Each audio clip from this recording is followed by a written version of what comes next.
आपने कहा कि पाकिस्तान में लोग कहते हैं कि वकील बिक जाते हैं।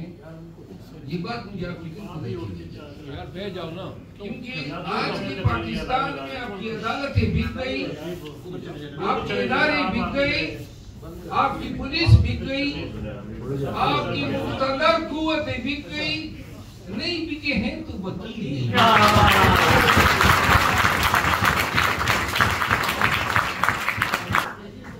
और मैं बता दूं, हम वकालत से भी आगे गए।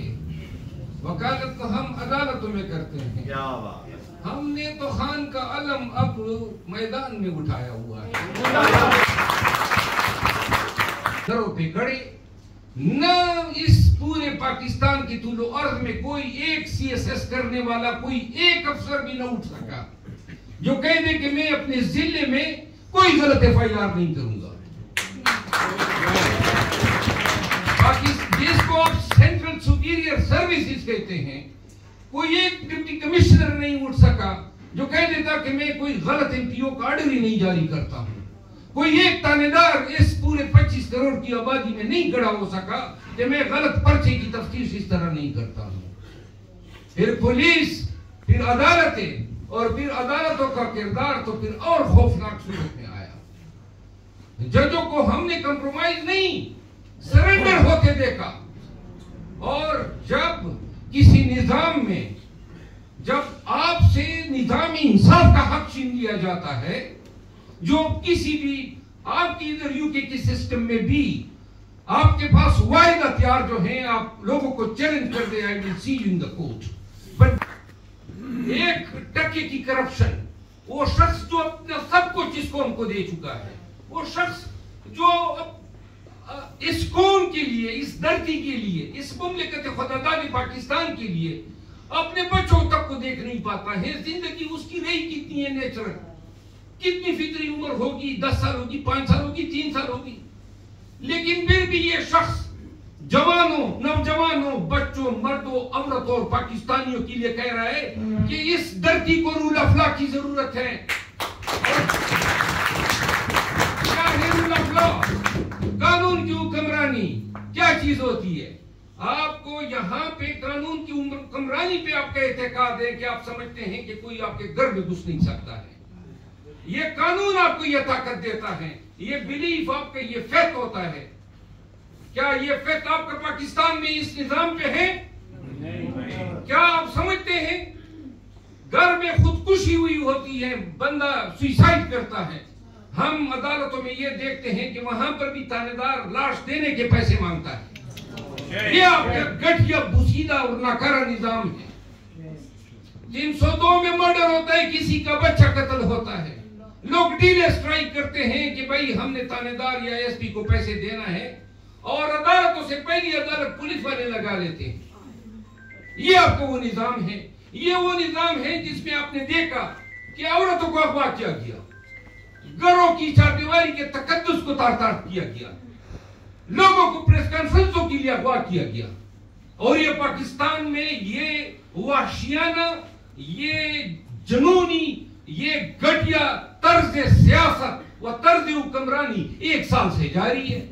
और बेशर्मी की तो हद ये हो गई कि अब तो परवाह ही नहीं है कि जो उखाड़ ले उखाड़ लो। और ये क्यों? इसलिए कि कौम अब बेगैरती पे उतर आई है। कौम 25 करोड़ है, आपकी अगर एक फूंक भी हो ना तो ये तमाम ताकूती कुव्वतें उड़ के फना हो जाए।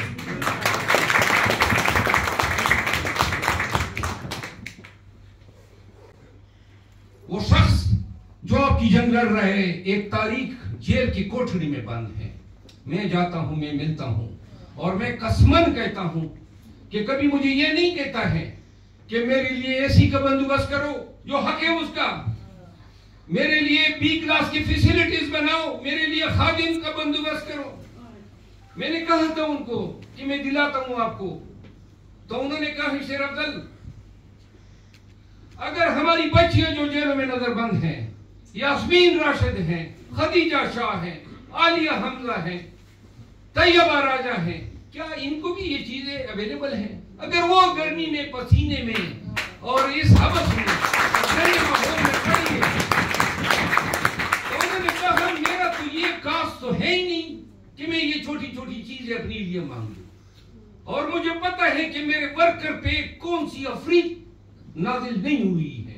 मुझे पता है कि शहरियार अफरीदी के साथ क्या हुआ है। मुझे पता है कि अली अमीन के साथ क्या रवैया रखा गया। मुझे पता है कि अली मोहम्मद खान को गली गली और शहर शहर फिरा के रुसवा किया गया। उन्होंने कहा कि मुझे इन सब का पता है। तो जब ये मेरे शेर, मेरे वर्कर, मेरे जवान से सकते हैं, तो इमरान खान क्यों कर किसी के सामने अपनी किसी कमजोरी का इजहार कर सकता है।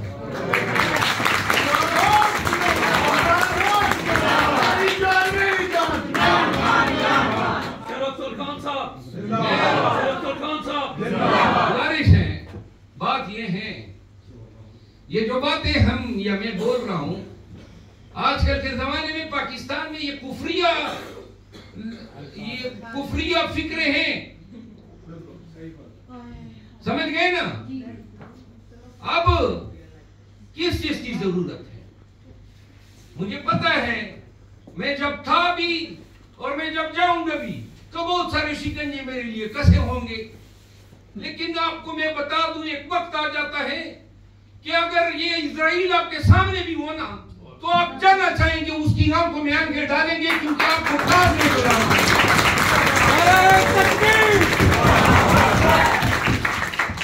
लिहाजा इस कौम को जरूरत है ना, बना के दिखाओ कि हम कौम हैं, हम जिंदा कौम हैं। किधर गई आपकी वो जिंदा कौम की इलामात? किस तरह बोल सकते हो यार कि जो शख्स 70 साल इस मुल्क को दे गया, आज जब से जेल गया है, कभी आप लोगों ने सोचा है कि इसके लिए कौम ने खड़ा भी होना है? सिर्फ वकीलों पे इक्तफा है कि वकील जो है हमें इसको निकाल कर लाएंगे। उसके केसेस तो कानूनी है ही नहीं, सारे केसेस सियासी है। तो सियासी केसेस का हल वकला के पास किधर है? ले आते ना 15 लाख 20 लाख आवाम सड़कों पे निकल के बैठ जाती, मैं देखता कि किस भाई के लाल में जरूरत होती, किसको अंदर रखते।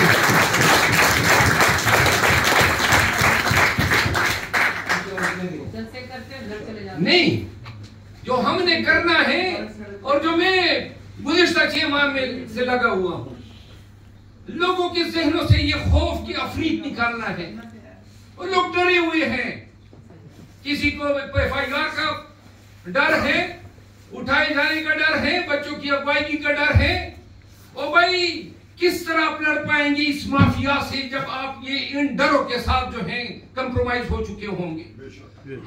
नहीं है, यही चीजें, ये खानदान, ये अजदाद, ये माशी जरूरतें या माशी इंटरेस्ट सबके होते हैं। कभी तो एक दफा ये भी डिसाइड कर लेना कि इस मुल्क ने क्या हमें नहीं दिया है। आप लोग बैठे हैं यहाँ पे, खुदा की कसम पाकिस्तान आपकी आबियारी न करता, आपके वालिदैन को वो इकराम न देता, आप इधर कहां से आ सकते थे? हम कहां इधर इन मुल्कों में आके पढ़ सकते थे? ये हमारा मुल्क है। बेशक वहां पे लोग रुलाए गए, लेकिन कभी हमने भी तो अपना हक अदा करना है ना। इस धरती को कुछ वापस भी तो देना है। नहीं बनता है इस धरती का हक, तो हमारे जो बच्चे हैं, क्यों कर आज भी हम डरे बदतखोरी से, मिलिटेंसी से? ये आपका मुल्क है ना। एक अफगानिस्तान के साथ, ईरान के साथ है ना, किसी के साथ तो आपके मरासिम सही नहीं है ना, आपकी फॉरेन पॉलिसी कभी कामयाब रही। जब से पैदा हुए हैं सुन रहे हैं मुल्क नाजुक सूरत-ए-हाल से गुजर रहा है। तो भाई नाजुक सूरत-ए-हाल कभी खत्म भी होगा कि नहीं? तो लिहाजा ये नाजुक के नाम पे गुजार के अब ये हमें तो बूढ़ा कर गए, लेकिन एक दफा अगर हम तैयार कर ले कि हमने अपने बच्चों को हमारी जैसी बेहुदा और घटिया जिंदगी गुजारने नहीं देनी है, हम इस मुल्क की ऐसी आबियारी कर सकते हैं, ऐसे कौम को जन्म दे सकते हैं, ऐसा पाकिस्तान बना सकते हैं। आज पाकिस्तान में होने वाले मजालिम को देख के मकबूजा कश्मीरियों को भी हमसे नफरत हुई है। आज आपकी औकात ये रही नहीं कि फलस्तीन में जो सिसकते हुए मरते हुए बच्चे हैं, जो उनके वालिदैन गोदों में फिर के उनकी लाशें लेकर फिर रहे हैं, आप उनकी कंडेमनेशन तक नहीं कर सकते हैं। और आप कहते हैं इस्लामी जमहूरिया पाकिस्तान, न इसमें इस्लाम है और न इसमें जमहूर है। ये बातें करने का मकसद ये है, हर एक के पास, हर एक आप में जर्नलिस्ट है, बैठो मोबाइल के सामने और बनाओ अपने आइडिया से उन ख्यालात को अल्फाज की शक्ल दो कि जिसके जरिए आप अपने इलाके में, अपने गांव में, अपने शहर में, अपने मोहल्ले में या कम से कम अपने खानदान में लोगों को हौसला दे सको।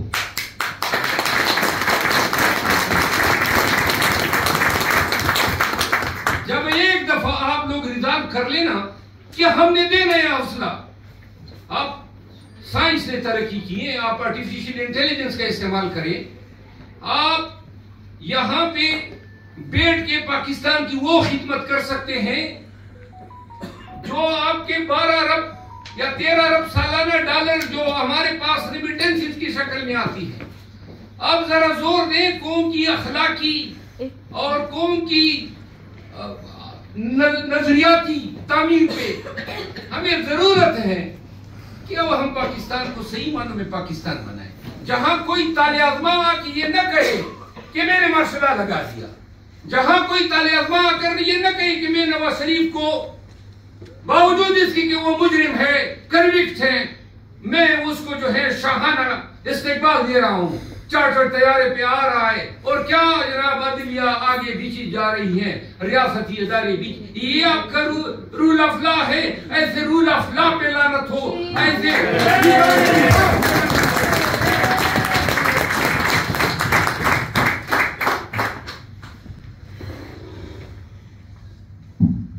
ये हम जिस उम्र के हिस्से में है ना, तो अब ये देखिए हमारे वालिदैन थे, मर गए, हमने भी मरना है, 10 साल 5 साल कोई पता नहीं, एक्सीडेंट में मर जाए, अगर पाकिस्तान के लिए मर जाए। हमारे मरे हैं ना शुहदा, मेजर अजीज भट्टी, अभी भी हम प्यार से उनका नाम लेते हैं, राशिद बिनास शहीद, कितने हमारे शुहदा हैं जो हमारी मोहब्बत है। और हम पाकिस्तानी, हम लोग इस मुल्क के अमीन हैं, हमसे बड़े उबुल वतन मुहिब वतन कोई नहीं है।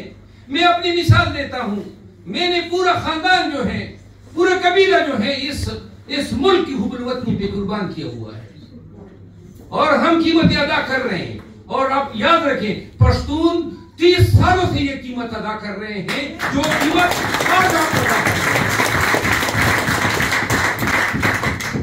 तो लिहाजा मेहरबानी करें, हौसला बनाएं, अगर मरना ही है तो क्यों ना वो शान से तैयार हो कि वो कहते हैं ना, वो एक शायर ने क्या कहा, जिस दग से कोई मकतल को, तो सच के और दग से जाएंगे। हम चैलेंज करते हैं, क्या कर सकते हो करो। हम जब एक दफा तहैया कर गए हैं कि हमारे अंदर जिंदगी तो है ही नहीं, आपके जुल्मों ने तो हमें लाशों में तब्दील किया हुआ है, तो कमबख्तों लाशों को तुम क्या मारोगे, जूती की नोक पे रखते हैं तुम्हारे तमाम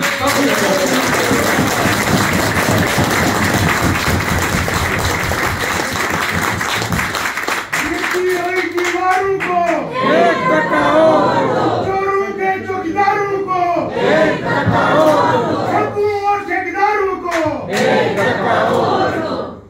एक शायर कहता है, कौन कहता है खत्म हुई करबला की जंग, हम लड़ रहे हैं आज भी नस्ले यजीद से।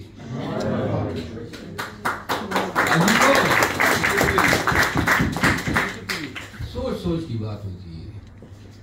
मैंने, आप यकीन करें, हमने इतनी वहशत अपनी सरहदों पे देखी है, अपने मुआशरों में इतना जुल्म देखा है, आज से नहीं देखा है, 20-22 सालों से देख रहे हैं, 23 सालों से, कि अब हम अमली तौर पे हर किस्म के नुकसान के लिए बिल्कुल तैयार होते हैं। तो लिहाजा जो लोग गए, जिन्होंने खान का साथ छोड़ा, वो चाहे किसी भी कबीले से थे या कबील से थे, उन लोगों ने एक सिक्का बंद लानत अपनी खानदान और अपने आने वाले नस्लों के लिए खरीद ली। और जो लोग खान के साथ खड़े होते हैं, आज आपकी मोहब्बत देख के मेरी औकात ही क्या कि इतने बड़े लोग और आप जैसे प्यारे अजीज लोग मेरे लिए जमा हो। मैं तो 20 दफा इस इंग्लैंड में आया हूँ, कभी किसी ने आंख मिला नहीं, गवारा नहीं किया, लेकिन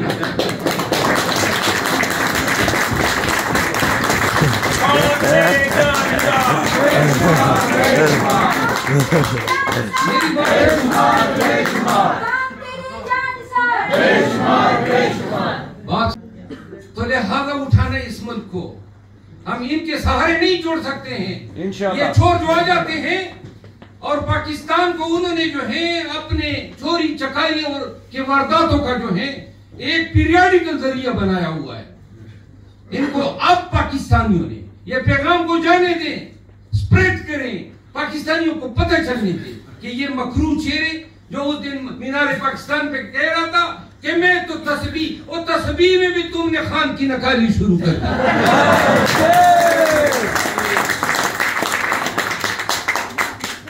और पता नहीं किस बेवकूफ ने कहा कि खान के लिए खान पे कबूतर कई आए थे तो तुमने भी अपने गंदे सर पे कबूतर बिठा दिया। कबूतर थोड़ी जाती हमारे साथ कर दिया। और एक और बात, हम इलेक्शन लड़ने जा रहे हैं। खान ने मुझे ये ड्यूटी दी है और खान ने मुझे कहा है कि शरफ तुमने केपी में पश्तूनों को निकालना है। अब मुझे उस मुल्क को पता है कि ये काम कोई आसान काम नहीं है और मुझे भी पता है कि निकालने की भी कीमतें होंगी, लेकिन हम ये तहैया किए हुए हैं कि हम निकालेंगे इंशाअल्लाह। ये हमारी धरती है, ये हमारे हकूक हैं, कानून और आईन हमें देता है। तो लिहाजा आपके खौफ की वजह से तो हम इससे बाज आने वाले तो नहीं है। हम पंजाब में भी निकलेंगे, हम इलेक्शन लड़ेंगे और इंशाल्लाह जीत के दिखाएंगे कि एक दफा फिर पाकिस्तानी इमरान खान को वज़ीर आज़म बनाएंगे। जब इलेक्शन आई 1 महीना कबल हम भी आएंगे इंशाल्लाह आएंगे उधर। हमारे लिए आओ, पाकिस्तान के लिए आओ, पाकिस्तानी बच्चों के लिए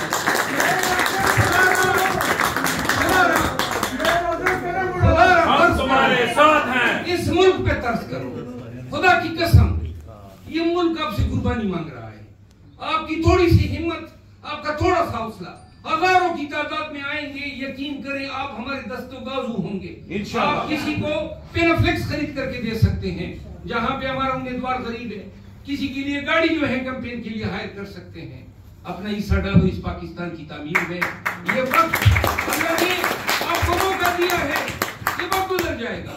हो सकता है अल्लाह करम करे और ये हमारी मसाइल जो है वो महीने में खत्म हो जाए, लेकिन क्या बाद में अपने गरीबान में बगल में झांकोगे नहीं कि जब पाकिस्तान को जरूरत थी तो आपने क्या किया। तो लिहाजा पाकिस्तान अपनी माँ, अपनी धरती के लिए आप तमाम एजुकेटेड लोग हैं, अल्लाह आपके खानदानों पे रहम करें। लेकिन पालने वाला और बचाने वाला अल्लाह है। लेकिन मैं तो जब इधर आ रहा था पीछे से उन्होंने मेरे ऊपर FIR डाल दी जब मैं हवा में था। और पता है मैं उनको क्या कहता हूँ, मैं देखिए बाद औक़ात मजाक की बातें करता हूँ, मैं कोई बाण नहीं हूँ न मैं कोई लतीफा गो हूँ, लेकिन मैं आपको बता दूं कि हम ये चाहते हैं कि भाई हम PTI वाले हर जबर को भी मज़ाक़ अंदाज में उड़ाते हैं, मुझे परवाह ही नहीं है। तो लिहाजा पढ़ लो जरा, गूगल करो हाउ टू डिफीट फियर्स, आप यकीन करें और फिर उसको पढ़ के अपना पैगाम पाकिस्तानियों तक पहुंचाओ।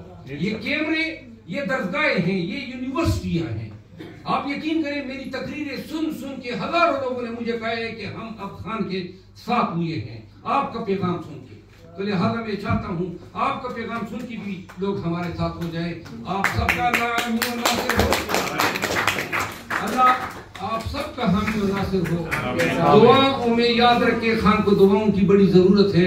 वो बड़ा देखिए, मैं आपको बताऊँ आखिरी दफा मैं उससे मिला, बड़े पति की बात बता रहा हूँ, तो उसने एक अजीब बात मुझे बताई खान साहब ने। मैंने कहा खान साहब कैसे? जिंदगी गुजर। उसने कहा मैंने तो इतनी फीस जो है पा लिया। क्या कहते खुदा की कुर्बत मुझे मिल गई। अब आप देखें, ये देखिए, अब मैं किसी यानी इस उम्र में, इस पेशे में, इस सुप्रीम कोर्ट का वकील में दलील से मंतिक से बात करता हूँ। तो मैंने खान साहब से कहा, मैं जेल के सुपरडेंट से मिला, अटक में भी मिला, अडियाला में भी मिला, हवालातियों कैदियों से भी मिला। ये उसकी जिंदगी का रूटीन है। सुबह नमाज के बाद 10 बजे तक तिलावत कलाम पाक करता है, तर्जमे के साथ, अंग्रेजी तर्जमे के साथ। सो जाता है, ज़हर की नमाज के लिए उठता है, फिर कुरान पाक की तिलावत पे शुरू हो जाता है। और ये सिलसिला जो है तहज्जुद की नमाज तक जारी रहता है। आप खुदा की कसम अभी उसका चेहरा देखेंगे, अल्लाह ताला ने उसके चेहरे में और जो है नूर भर दिया।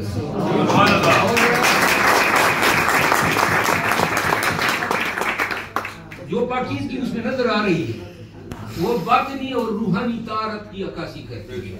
हमारा लीडर जो है वो, आप यकीन करें, हम इसीलिए उसको मुर्शिद नहीं बोलते हैं।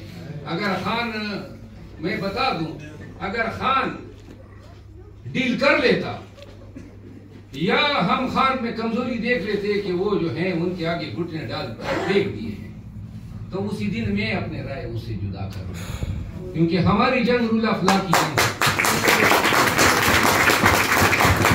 हमारी जंग पाकिस्तान की हुक्मरानी, पाकिस्तान में कानून की हुक्मरानी की जंग है। आप यकीन करें, अल्लाह का लाख लाख शुक्र है कि हमने जो उसका आइडियल बनाया था, अगर हाँ उससे ज्यादा वो अजीम है। अगर हाँ अभी मैंने उसके चेहरे पे, जब 9 मई को गिरफ्तार हुआ तो 10 मई को मैं उनके साथ था। खौफ तो छोड़े, जो मैंने उसके चेहरे पे कैलेंडरपन देखा, जो मैंने उसको ये इन चीजों को एंजॉय करते हुए देखा, और आप यकीन करें खान की देखा देखी अब हमें भी इनके सिपों में सरूर आ रहा है। आपका लीडर बड़ा अजीम है, अखलाकी तौर पे, रूहानी तौर पे। ये इनको समझ नहीं आ रही है कि किस चट्टान से पाला पड़ा है। खान साहब जो हैं, अल्लाह से दुआ है कि इतनी जिंदगी दे कि ये एक पाकिस्तान जो बिखरा हुआ है, मुंतशिर है, इसके टहनियां, इसके पत्थर, इसकी ईंटें इकट्ठे करके एक पाकिस्तान को दोबारा जो है अपने असल मकाम पे पहुंचा सके, इनकी जिंदगी की दुआ है। अल्लाह आप सबका आमीन नासिर हो। बहुत पाकिस्तान का मतलब क्या?